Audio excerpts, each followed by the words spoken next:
My Lords, Clause 17 is very, very dubious.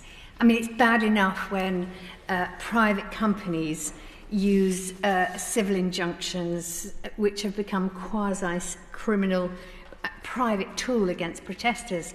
I was up at Preston New Road and I saw this in action by fracking companies. And the fact is, of course, that those protesters who had the injunction brought out against them were proved to have been entirely on the right side of history, and yet were targeted by the fracking companies very unfairly, because they're actually trying to halt the fracking companies' damage to the environment was perfectly appropriate.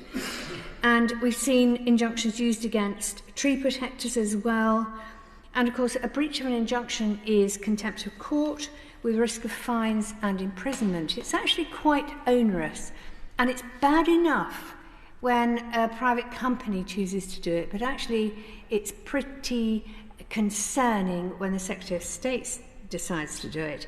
And I think we've all agreed that if not completely overcome by corruption, this government at least does have filaments of corruption winding its way through the whole body politic, and therefore we have to be very careful that we don't introduce other ways for corruption to be happening within government. So quite clearly the government should review the situation, propose reforms, because this really isn't how injunctions are supposed to be.